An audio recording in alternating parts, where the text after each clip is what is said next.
you're a young guy, a lot younger than I am. So I want you to know this. And for people out there that aren't really paying as much attention to this, I think they really should. I think this is the greatest era ever for quarterbacks in the NFL.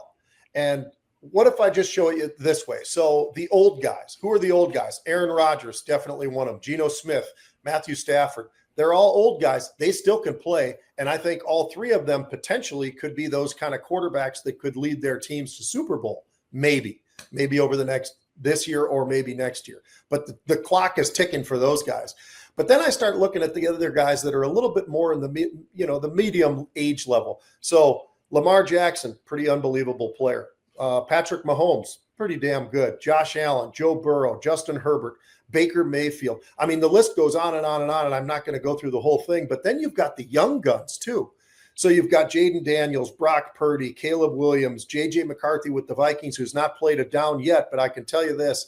I've been to practices. I've seen what this kid can do, and he's a winner. He was a winner in high school. He was a national champion winner at Michigan, and then he tore his leg last year, so he wasn't able to play with the Vikings. But he looks pretty damn good, has an unbelievable arm. You've got names like Bo Nix. Everywhere you look in the NFL right now, it kind of is a spot where I've never seen it like this ever before. And it kind of makes it pretty cool, Justin. So you got to appreciate these quarterbacks because this won't last long. It's like every trend that happens, right? They're the greatest running backs, the greatest receivers. Well, right now, these quarterbacks are absolutely incredible. Yeah, I've heard people talk about this being like a pass-heavy meta. I don't know if that's something that you would corroborate, but, with all the rules favoring passing, pass interference calls, roughing the passer penalties, and all that type of stuff, maybe that's why we're seeing some of these stats. But you know me, I'm a stats guy. So when I saw that you wanted to talk about this, I was like, all right, let's really look into it. So here's your average passing yards per game back in the 1980s. It was around 190. Back in the 2000s, it was around 200. Right now, it's about 230, which, I mean, really just speaks for itself. Yeah, you're right. Quarterbacks are dominating the NFL. Well, they protect them, which is good and bad. I mean, it's great because, obviously they can play longer and, they're talented people and they protect them. They don't want them getting hurt because the problem is there's great first stringers. As soon as you get past the first string, then all of a sudden the wheels start to come off a little bit. So, and the money that these guys are getting is unbelievable. By the way, we have a game tonight, which kicks off the NFL season, and it's going to be Dallas and Philly. Do you have any opinion on that one? I'll be on News Nation later on today talking with Connell McShane. He's the greatest. And he said to me, he goes, hey, let's talk a little football. And I said, all right. He goes, who do you like tonight? And so I didn't tell him yet, but I'll tell you. I like the Philadelphia Eagles here. I think Dallas has got a lot of things going on. They had everything going on with Micah Parsons and all this talk about this, that, and the other, and distractions and that kind of thing. I still like the Cowboys. I'm not negative on them, but Philadelphia, for everything I've seen, doesn't look like they've gotten worse. If anything, they maybe even have gotten to be a better team after last year's Super Bowl and all. So I think Philadelphia's got them. Do you got an opinion on that one? No, I don't have a huge opinion on this one, but I'll yield my time on that one. I don't know. That's okay.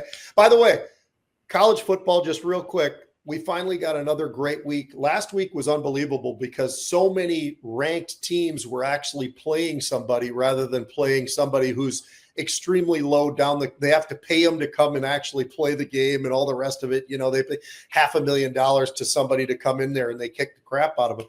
Last week, it wasn't like that. And this week, I really like the fact that you've got two quarterbacks that everybody's talking about. We've got Michigan, and Michigan's got a young quarterback. John and I talked about him yesterday. The guy's getting paid something like $14 million. I mean, this is a freshman. He was the number one player in high school last year and came out, and then he had offers from a lot of different teams. Anyway, he's going to be the quarterback tonight and for the Michigan Wolverines. And then, of course, you've got another guy at Oklahoma, and Oklahoma's got a great defense, and they grabbed the quarterback coach as well as the quarterback from Washington State who came down to Oklahoma. And so I think it's going to be a lot of fun to watch this game. And it's two ranked teams again. It's not somebody who's going to beat somebody by 50 points. This should be a pretty good ball game. Are you interested at all for college football, man? I know. Oh, you are. Oh, good. Will you be I watch watching? I watch from time to time, and I am going to watch this, especially because we're talking about it here. Yeah, I like the matchup between Bryce Underwood and John Mateer. I do think it's got to be really, really tough. This is a hostile environment to come in on when you've got so many eyes on you and so much kind of praise put on you to come in against Mateer. He just torched Illinois State for 392 yards and 3 touchdowns. I think it's going to be very, very fun to watch. Well, and it's at Oklahoma, which I can tell you this. Michigan's a great place to play football. I was lucky enough to play there. I played at Ohio State, played at Wisconsin, which is unbelievable atmosphere, Nebraska, you name it. But Oklahoma, we played Oklahoma up at Minnesota my senior year and almost won. We lost the game, unfortunately. But I'll tell you, the next year the guys went down to Oklahoma to play, and I've been to the stadium. I've been to games. That's one of the better, probably not talked about enough, great atmospheres for college football. And, they had coaches there for many years who they would if they can, they're going to run the score up, and that, you know what? They're that good, and they never apologized for it. And they shouldn't. They played the game the way it's supposed to. You're always supposed to go 100% so you don't get hurt. Well, they went 100%, and they used to kick the tar out of a lot of teams that came in there. Well, Justin, great. I really appreciate you having the time to get over here. It's awesome, and you always have a different perspective. I always appreciate that as well. So fantastic stuff. And John and I will be back on Monday for 1 p.m. The Rebels Edge.